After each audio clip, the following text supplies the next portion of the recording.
Hello everyone, स्वागत है आपका पाठशाला ऋषिकेश के यूट्यूब चैनल पे।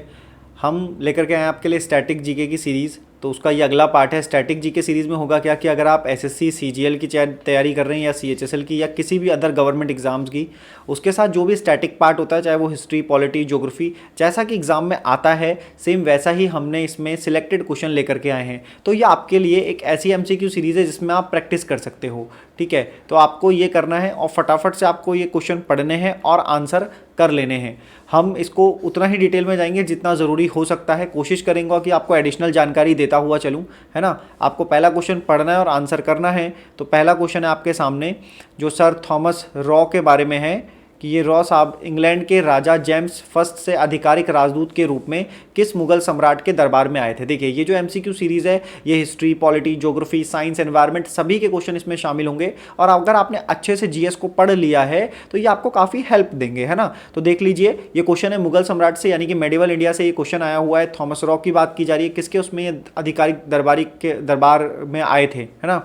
तो देखिए, इसका आंसर है जहांगीर। ठीक है, जहांगीर के शासनकाल में अंग्रेज कंपनी, यानी कि अगर ईस्ट इंडिया कंपनी को देखें तो 1600 में बनी और 1608 के ड्यूरेशन है उसके टाइम पे थॉमस रॉ जैसे व्यक्ति आए। ठीक है, जो राजा जेम्स के दरबार से आए थे एक राजदूत के तौर पर, और उन्होंने कारखाना लगाने के लिए सूरत में परमिशन मांगा था। जहांगीर इसका आंसर है। अगला क्वेश्चन देख लेते हैं, इनमें से कौन सी हड्डी मानव कान का हिस्सा नहीं है। तो बायोलॉजी से ये क्वेश्चन है और इस तरह के क्वेश्चन आपको एसएससी सीजीएल के एग्जाम में देखने को अक्सर मिलेंगे। ठीक है, आपको ध्यान से देखना है। Incus, malleus, stapes, femur. आपने आसानी से क्वेश्चन कर लिया होगा कि इसका आंसर है फीमर। फीमर पैर की सबसे लंबी, इंसान जो हमारे इंसान होता है, ह्यूमन बॉडी होती है, उसकी सबसे लंबी हड्डी होती है फीमर। ठीक है, ये जो तीन हड्डियां हैं, इनकस, मेलिमस और स्टेपिस। स्टेपिस सबसे छोटी हड्डी होती है, ये वाली बात आपको याद रखनी है, सबसे छोटी हड्डी होती है।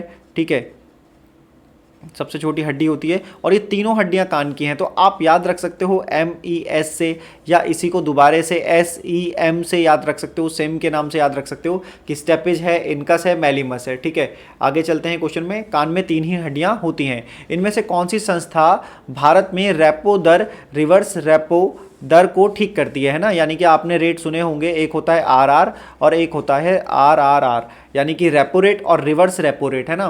देखिए, होता क्या है कि जब रिजर्व बैंक ऑफ इंडिया यानी कि RBI जो है वो कमर्शियल बैंक को लोन देता है तो वो कहलाती है रेपो रेट। ठीक है, और जब इससे ठीक विपरीत अपोजिट होता है कि कमर्शियल बैंक RBI को पैसा देता है, या यूं कह दें कि RBI जो है वो कमर्शियल बैंक से पैसा लेता है, रुपए लेता है, उधार लेता है, तो उसे कहते हैं रिवर्स रेपो रेट। तो आपको इसका ये आंसर मिल गया होगा। इसके साथ एक एडिशनल जानकारी आपको मैं देता चलूँ कि भारत में, इंडिया में जो मॉनेटरी पॉलिसी है वो बनाता है RBI। ठीक है, बेसिक है, बाकी चीज़ों के बारे में आप जानते होंगे। अगले क्वेश्चन की तरफ चलते हैं। हर्यक वंश के शासक अजात शत्रु पुत्र थे, यानी कि किसके पुत्र थे। चार ऑप्शन आपके पास है। हर्यक वंश की बात चल रही है, मौर्य वंश से ठीक पहले। अजात शत्रु आपको मिलेगा, तो अजात शत्रु किसके पुत्र थे पूछा गया। चार ऑप्शन है, आपने कर लिया होगा। बिंबिसार के पुत्र थे अजात शत्रु, ये इसका आंसर है। आगे चलते हैं।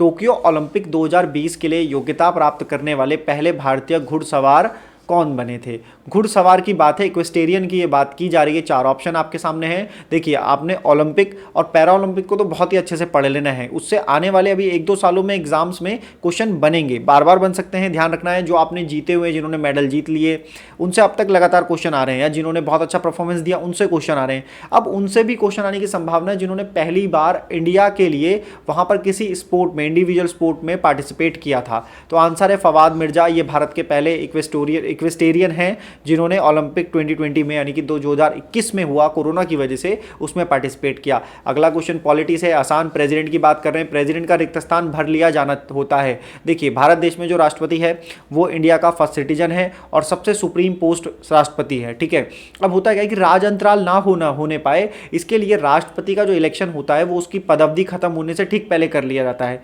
लेकिन ऐसा माना जाता है कि अगर राष्ट्रपति का स्थान जो है वो रिक्त है, उसकी मृत्यु हो गई है, अचानक कोई बात आ गई है जिसकी वजह से उसे अपना स्थान छोड़ना पड़ा है, तो होगा क्या कि उसका जो इलेक्शन प्रोसेस हो, उसकी जो सीट हो वो 6 महीने से ज़्यादा खाली ना रह पाए। खाली तो रहती ही नहीं है, क्योंकि जैसे ही राष्ट्रपति की डेथ हो जाती है या कोई बात के वो पोस्ट जो है खाली हो जाती है। जैसे क्या हो जाए कि मान के चलो राष्ट्रपति स्वास्थ्य कारणों से इस्तीफा दे दे, तो वाइस प्रेसिडेंट क्या होंगे, उसकी जगह पे राष्ट्रपति का काम संभालेंगे, ठीक है। लेकिन ये स्थिति, वाइस प्रेसिडेंट हमेशा राष्ट्रपति नहीं बने रहते हैं, वो वाइस प्रेसिडेंट ही रहते हैं। बस 6 महीने के अंदर एक नए राष्ट्रपति का चुनाव देश को कर लेना होता है। आगे चलते हैं। पवन की गति को मापने वाले उपकरण हैं। बहुत ही मिसलिनियस का ये टॉपिक है, मिसलिनियस का ये क्वेश्चन है। उस तरह के आंसर बहुत बार पूछे जाते हैं कि पवन की गति को नापने वाला मीटर कौन सा है। पोलोमीटर तो कोई मीटर होता नहीं है, ठीक है। एनीमोमीटर है, हाइड्रोमीटर है, हाइग्रोमीटर है। हाइग्रोमीटर आप जानते होंगे आर्द्रता को मापता है। हाइड्रोमीटर जो है, हाइड्रो जो वर्ड आता है ये पानी से संबंधित है। यहीं पर ये जो टर्म आया है एनीमोमीटर, तो ये एनीमोमीटर नापता है हवा की गति को, पवन की गति को, ठीक है। पवन की गति कहना यहाँ पर ज़्यादा है, विंड को नापा जाता है। ग्रीनलैंड किस देश का अभिनंग है। तो आपने अगर वर्ल्ड मैप को थोड़ा सा ध्यान से देखा होगा और आप समझ पा रहे होंगे कि वर्ल्ड मैप जो है ना, यहाँ पर अगर थोड़ा सा इस तरह से हम बना लें, थोड़ा सा आपको मैं डिज़ाइन करके दिखा रहा हूँ, हालांकि ज़रूरत बहुत ज़्यादा पड़ती नहीं है। और एशिया वाला पार्ट इस तरफ को ले लेते हैं, ठीक है। ये एशिया हो गया, ये हो गया नॉर्थ अमेरिका, ये साउथ अमेरिका वाला पार्ट हो गया, और ये आपको मिलेगा यूरोप वाला पार्ट, और ये हो गया साउथ अफ्रीका, ठीक है, अफ्रीका वाला पार्ट, ऐसे समझ लो। यहाँ पर आपको ग्रीनलैंड देश मिलेगा। तो देखो जो ग्रीनलैंड है ये यहाँ पर डेनमार्क का पार्ट है, डेनमार्क का, ठीक है। डेनमार्क का पार्ट है, ये याद रखना है। इस पर डेनमार्क इसका अधिकारी है, ठीक है।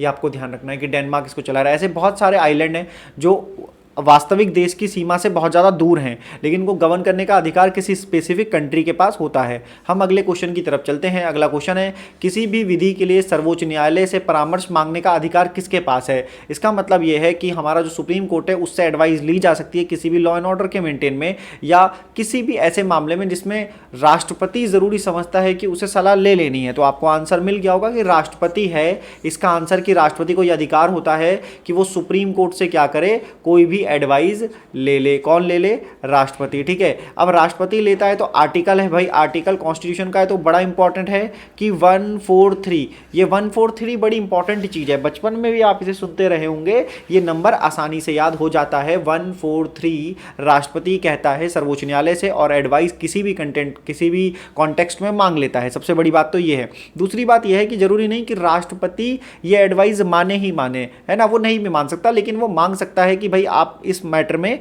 कुछ सुझाव दे दीजिए।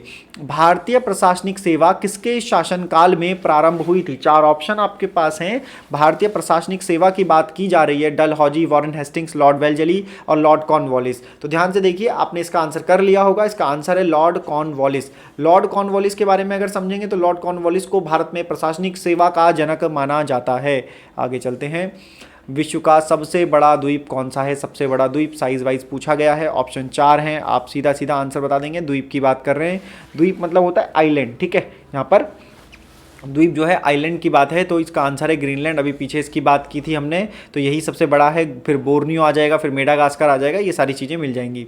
गिरनार पर्वत पर स्थित सुदर्शन झील, हिस्ट्री से क्वेश्चन है और एसएससी अधिकतर हिस्ट्री से ऐसे क्वेश्चन पूछता है। का पुनरुद्धार, ये थोड़ा अजीब सा लिखा गया है, पुनरुद्धार कर दीजिएगा इसको। रिकंस्ट्रक्ट किया था, किसने किया था। 4 ऑप्शन आपके पास है, स्कंदगुप्त, समुद्रगुप्त, कुमारगुप्त, चंद्रगुप्त। तो चंद्रगुप्त ने तो इसे बनवाया था, स्कंदगुप्त इसका सही आंसर हो जाएगा। इसने किया है इसका पुनरुद्धार, दोबारा इसको बनाया है। निम्नलिखित में से कौन सा नाटक कालिदास ने नहीं लिखा है। तो ऐसे कई बार ये हिस्ट्री के, एंशिएंट हिस्ट्री के टाइप के क्वेश्चन आ जाते हैं। मालविका, अग्निमित्र, अभिज्ञान शकुंतलम, विक्रमोर्वशियम और जानकी हरण नाम है, ठीक है। तो ये 4 ऑप्शन आपके पास हैं, आपको देखना है कौन सा नहीं है। अगर आपने पढ़ा हुआ है, मैं आपको बता दूं कि ये प्रीवियस ईयर एसएससी से लिए गए क्वेश्चन है, प्रीवियस ईयर एसएससी से लिए गए क्वेश्चन है, ठीक है। तो आंसर है जानकी हरण। जानकी हरण इन्होंने नहीं बनाया, तीनों बाकी इन्होंने लिखे हुए हैं। भारतीय सेना दिवस कब मनाया जाता है। तो लास्ट क्लास में जब मैं स्पोर्ट्स वगैरह करा रहा था वहाँ भी मैंने, और जितने भी मैं स्टैटिक पार्ट करा रहा हूँ मैंने बताया है कि डेज हैं, स्पोर्ट्स हैं, है ना। ये आपको लर्न कर लेना है, याद कर लेना है, मतलब पूरा रट्टा मार लेना है। और रट्टा मारने के 2 ही तरीके हैं कि भाई किसी भी तरह से आप बार बार रिवाइज़ करो, मतलब एक बार पढ़ो और कई बार रिवाइज़ करो तो चीज़ें याद हो जाएंगी। डेज एंड डेट हैं, तो 15 जनवरी का दिन सबको याद रहता है, हम आर्मी डे के रूप में मनाते हैं, थल सेना दिवस के रूप में मनाते हैं। आर्मी डे से अगर आपको 15 जनवरी याद आएगा तो आपको 8 अक्टूबर भी याद आना चाहिए, ठीक है। आपको 4 दिसंबर भी याद आना चाहिए और आपको 7 दिसंबर भी याद आना चाहिए। इस दिन होता है सशस्त्र बलों का फ्लैग डे। 4 दिसंबर को होता है नेवी डे, ठीक है। 4 दिसंबर को नेवी डे होता है और 8 अक्टूबर को होता है एयरफोर्स डे, ठीक है। 15 की तो बात हमने कर ही ली है। तो ये है 8 अक्टूबर एयरफोर्स, 4 को नेवी और 7 को फ्लैग डे, ठीक है। ध्यान रखना ये सारी चीज़ें। आगे चलते हैं। मोहिनीअट्टम किस भारतीय राज्य का प्रसिद्ध शास्त्रीय नृत्य है? तो मोहिनीअट्टम देखिए होता क्या है कि हमारे यहाँ 2 नृत्य हैं, एक है क्लासिकल और एक है लोक, है ना। क्लासिकल और फोक डांस, क्लासिकल और फोक डांस होते हैं। तो क्लासिकल तो 8 ही आपको मिलेंगे, उसमें से मोहिनीअट्टम एक है। अब बाकी मैं अगर बताना चाहूँ तो देखो भरतनाट्यम होता है, भरतनाट्यम होता है, ठीक है, एक ये होता है। दूसरा होता है आपका कुचिपुड़ी होता है, कुचिपुड़ी होता है, कुचिपुड़ी होता है, ठीक है। एक सत्रिया है, मोहिनीअट्टम की यहाँ पर बात हुई गई है। तो चौथा हो जाएगा कथकली, कथकली हो जाएगा। 5वां कथक हो जाएगा, ठीक है। 5 हो गए, भरतनाट्यम, कुचिपुड़ी, सत्रिया, कथकली, कथक, है ना, उड़ीसी और मणिपुरी, ओडिसी और मणिपुरी, मणिपुरी, ठीक है। फोक डांस बहुत सारे होते हैं, हर जगह के जगह जगह अलग अलग हो सकते हैं। जैसे आप गरबा जानते होंगे, पंजाब का गिद्दा जानते होंगे, उस तरह के डांस होते हैं। लेकिन क्लासिकल ये गिनती के ही आपको याद कर लेना है। आंसर हो जाएगा केरल। अगले क्वेश्चन की तरफ चलते हैं। गोरखपुर शहर निम्नलिखित में से किस नदी पर स्थित है? तो ज्योग्राफी से सवाल है। नदियों के किनारे बसे शहर बहुत बार पूछे जाते हैं। गोरखपुर आया है, बहुत ही फेमस है। योगी आदित्यनाथ आप जानते हैं, वहाँ से सांसद भी रहे थे और वहाँ से मठाधीश भी हैं, योगी आदित्यनाथ, ठीक है। योगी आदित्यनाथ, ठीक है, क्या है? सीएम है। कहाँ के? यूपी के सीएम है भैया, यूपी के, इन्हें भूलिएगा नहीं। चलिए 4 ऑप्शन है, कोशी, गोदावरी, यमुना, राप्ती। फटाफट से देख लो क्या हो सकता है। अगर आप कुछ और सोच रहे हो तो बिल्कुल गलत हो। राप्ती एक नदी है, राप्ती एक नदी है जिसमें गोरखपुर शहर जो है बसा हुआ है। आगे चलते हैं। और उज्जैन किस नदी के किनारे स्थित है? तो नदियों से फिर से अगला क्वेश्चन है, बहुत इंपॉर्टेंट है। उज्जैन है, देखिए हमारे यहाँ होता क्या है कि 4 जगहें ऐसी हैं जहाँ पर आपको कुंभ मेला मिलेगा, कुंभ मेला मिलेगा, कुंभ मेला मिलेगा। तो याद करो कि कुंभ मेला कहाँ कहाँ लगता है। अगर ध्यान से पढ़ते हो तो हरिद्वार तो तुम्हें ऐसे ही याद आ जाएगा, ठीक है। उज्जैन आ गया है तो उज्जैन ही ले लो। और उज्जैन जिनको नहीं मालूम है तो उनको याद कर लेना है कि उज्जैन कहाँ पर है। एमपी में उज्जैन है, ठीक है, एमपी में है उज्जैन। तो एक है नासिक, नासिक, और नासिक महाराष्ट्र में, और है इलाहाबाद। मतलब इन जगहों पे क्या लगता है भाई? कुंभ लगता है। हरिद्वार है, हरिद्वार है, ठीक है, हरिद्वार है, उज्जैन है, नासिक है और इलाहाबाद है। उसी में से उज्जैन की बात की जा रही है तो क्या नदी आ जाएगी? शिप्रा आ जाएगी, ठीक है। अगर हरिद्वार है तो हरिद्वार तो गंगा के किनारे है, बच्चा बच्चा ये जानता है। उज्जैन शिप्रा बता दिए। नासिक बताना है तो सुनिए गोदावरी के किनारे है, ठीक है, गोदावरी के। इलाहाबाद क्या है? संगम पर है, तो संगम पर आप खुद ही बता सकते हो। और सबको मालूम होता है कि गंगा यमुना संगम पर है। निम्नलिखित में से कौन सी झील भारत के पश्चिमी तट पर स्थित है? तो लास्ट क्लास में भी कुछ तरीके से बताए गए थे चीज़ों को। तो पश्चिमी तट पर आपको जान लेना है कि पश्चिमी तट की बात की जा रही, तो इस जगह की बात की जा रही है। अब अष्टमुड़ी है, चिल्का है, पुलिकट है, कोलेरू है, ये आपको देखना है। तो पुलिकट आपको याद आ जाएगी, है ना, आंध्रा और तमिलनाडु के पास है, मतलब आंध्रा और तमिलनाडु में शेयर करती है, तो आंध्रा इसका आंसर होता है, ठीक है। कोलेरू झील है, कोलेरू, तो कोलेरू भी आंध्र प्रदेश में है, ठीक है। चिल्का है, चिल्का उड़ीसा में है, चिल्का उड़ीसा में है। तो इस तरह से बता पाओगे। आंध्रा तमिलनाडु यहाँ है, तमिलनाडु ये रहा, आंध्रा इधर है, ठीक है, उड़ीसा यहाँ पर हो गया। तो अब ये पुलिकट झील, अष्टमुड़ी इसका आंसर हो जाएगा, क्योंकि अष्टमुड़ी झील कहाँ पर है?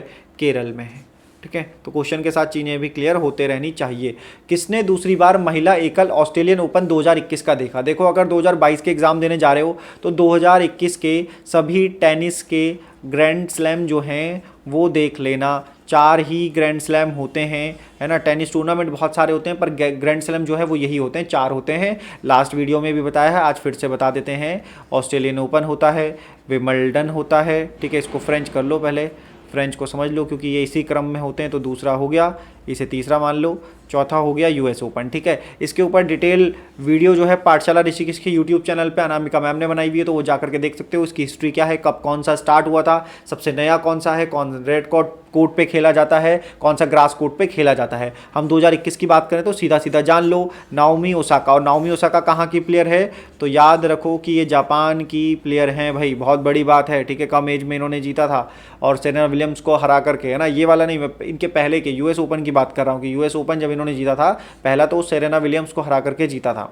आगे आते हैं, इस वाली स्लाइड पे बात करते हैं कि स्वेज नहर किन दो सागरों को जोड़ती है। स्वेज नहर की बात आ रही है, जरा ध्यान दो। स्वेज नहर है, भूमध्य सागर है, ठीक है। 1869 जिन लोगों को याद आएगा तो वो थोड़ा सा ध्यान दे पाएंगे कि हम स्वेज नहर की बात कर रहे हैं। कौन से दो सागरों को जोड़ती है? भूमध्य सागर को, लाल सागर को, अरब सागर को, काला सागर, लाल सागर, हिंद महासागर या लाल सागर। तो ऑप्शन देख करके बाहर कर सकते हो जिनको याद आता है, ठीक है। तो इसका आंसर है भूमध्य सागर, लाल सागर। थोड़ा सा वर्ल्ड मैप आपको देखने की जरूरत पड़ेगी। इजिप्ट के पास जाओगे, इजिप्ट के पास जाकर के आपको स्वेज नहर है ना, स्वेज कैनाल मिलेगी और वहां पर आप ये सारी चीजें देख पाओगे। निम्नलिखित में से कौन पश्चिम बंगाल के सबसे लंबे समय तक सेवा करने वाले मुख्यमंत्री हैं? देखो मैं आपको बताता हूं, ये बात है, क्वेश्चन है पश्चिम बंगाल के बारे में। किसके बारे में है? पश्चिम बंगाल के बारे में है ये वाली बात। लेकिन आपको ये याद रखना है कि इंडिया के सबसे लंबा जो सीएम रहे हैं, सबसे लंबे समय तक जो सीएम रहे, लंबे मतलब हाइट में नहीं, कार्यकाल जिनका जो है सबसे ज्यादा रहा है वो है पवन चामलिंग, ठीक है। वो है पवन चामलिंग। पवन चामलिंग सिक्किम के सीएम थे और मुझे मालूम अभी याद नहीं आ रहा कि कितने साल तक रहे थे, लगभग शायद 19 साल तो के ये रहे थे या 24 साल तक शायद ये रहे थे, तो थोड़ा सा आप देख लेना एक बार। लेकिन पवन चामलिंग का टाइम ड्यूरेशन रहा है कि वो बहुत लंबे टाइम तक जो है सीएम रहे हैं, ठीक है। इस वाले क्वेश्चन के हिसाब से बात करें तो ममता बनर्जी, प्रफुल्ल चंद्र घोष, अजय कुमार मुखर्जी और ज्योति बसु में से एक आंसर है, तो आंसर हो जाएगा ज्योति बसु। ज्योति बसु इंडिया के मामले में दूसरे नंबर पर हैं, पहले नंबर पर है पवन चामलिंग। आगे चलते हैं, संविधान के किस अनुच्छेद में कहा गया है कि प्रत्येक राज्य के लिए एक राज्यपाल होगा? ये वाली बात थोड़ा ध्यान दो कि भाई संविधान के किस अनुच्छेद में कहा गया है कि प्रत्येक राज्य के लिए एक राज्यपाल होगा, ठीक है। तो आर्टिकल 152 भी है, 153 भी है, तो आर्टिकल 153 इसका परफेक्ट आंसर होता है। आगे चलते हैं, राज्य के नीति निर्देशक सिद्धांत की बात की जा रही है, directive principle of state policy अगर पूछा जाए तो आर्टिकल 36 से 51 तक होते हैं। बोला गया है किस संविधान से लिया गया है? ग्रेट ब्रिटेन, आयरलैंड, कनाडा या स्विट्जरलैंड। 4 ऑप्शन है ना। देखिए हमारे कॉन्स्टिट्यूशन के source of the Indian constitution भी हैं, sources of the Indian constitution. अब सोर्सेज क्या क्या हैं? तो हमने कई सारे देशों से अलग अलग चीज़ों पे अलग अलग टॉपिक्स को हमने अडॉप्ट किया है, वहाँ से वो आइडिया लिया है, ठीक है। जैसे सपोज मान लो कि हम लास्ट क्लास में मैंने एक क्वेश्चन सिंगल सिटीजनशिप से किया था, सिंगल सिटीजनशिप से, है ना। तो बच्चा जानता है कि कहाँ की बात है, यूके की बात है। इसी तरह से जो हमारे प्रेसिडेंट है वो हमने यूएस से लिए हैं, या वाइस प्रेसिडेंट है वो हमने यूएस से लिए हैं, या फंडामेंटल राइट्स हैं वो भी कहाँ से लिए हैं? यूएस से लिए हैं, ठीक है। नीति निर्देशक तत्व कहाँ के संविधान से लिए गए? 4 ऑप्शन है, बड़े आसान। डीपीएसपी आपने कर लिया होगा। डीपीएसपी की बात आई है तो directive principle of state policy Ireland से हमने लिया है। अगले क्वेश्चन की तरफ चलते हैं, निम्नलिखित में से कौन एक जलियांवाला बाग लिखा हुआ है ना, जलियांवाला बाग कर लो इसे। जलियांवाला बाग मस्केर के लिए उत्तरदायी था। सिंपल सा क्वेश्चन है, 13 अप्रैल की ये बात है, 13 अप्रैल की ये बात है, 13 अप्रैल 1919 की ये बात है। 4 ऑप्शन आपके सामने हैं। जनरल डायर का नाम जैसे ही आप सुनेंगे आप इसको आंसर करके आगे चलेंगे। तो अगला क्वेश्चन बिल्कुल उससे रिलेटेड ही आ गया और बिल्कुल रिपीट आ गया, तो बिल्कुल टाइम देने की जरूरत नहीं है। जैसे ही आपको दिख रहा है 1919 दिख रहा है तो 13 अप्रैल पे जाइए, टिक करिए और चैन की सांस लीजिए। आगे चलते हैं, निम्नलिखित में से कौन सा देश लैंड ऑफ थंडरबोल्ट के नाम से जाना जाता है? मतलब एकदम बिजलियों का देश, थंडरबोल्ट का देश, गड़गड़ाहट का देश। 4 ऑप्शन आपके पास है, बहुत ही शानदार जगह है भूटान इसका आंसर हो जाएगा। लद्दाख, नेपाल ऑप्शन में थे, भूटान साफ साफ आंसर हो जाएगा, ठीक है। चलिए आज के लिए हमने इतने ही क्वेश्चंस को रखा है और बहुत दमदार ये क्वेश्चन थे, कई बार आपने पढ़े भी होंगे लेकिन आप भूल भी जाते हैं। तो आप हमारी ये एमसीक्यू सीरीज को देख करके अपनी प्रिपरेशन को देख सकते हैं। कम टाइम में ज़्यादा प्रैक्टिस आप करें और इन क्वेश्चंस को देखें, है ना। अगर आपको ये वीडियो अच्छा लगता है तो आप सब्सक्राइब करें सबसे पहले चैनल को, वीडियो को लाइक कर दें और फेसबुक, इंस्टाग्राम, टेलीग्राम और यूट्यूब पर भी हमें पाठशाला ऋषिकेश के नाम से फॉलो कर सकते हैं। सभी जो भी एग्ज़ाम्स अभी वनडे एग्जाम्स होने जा रहे हैं, चाहे वो एसएससी का कैलेंडर हो, है ना, एफकेट एग्ज़ाम हो, एफकेट एग्ज़ाम फेब में है, इसके बैचेस स्टार्ट हो चुके हैं। एसएससी है, एफकेट है, सीडीएस के लिए और उत्तराखंड पीसीएस के लिए भी बैच स्टार्ट हैं। और यूके की अभी पुलिस वैकेंसी रिलीज़ हुई है हाल ही में, इसके लिए 1 जनवरी से, यानी कि है ना 1 जनवरी से बैचेस स्टार्ट होने जा रहे हैं, न्यू बैचेस। तो आप इनरोल कर सकते हैं पाठशाला ऋषिकेश में। आज के लिए इतना ही, धन्यवाद।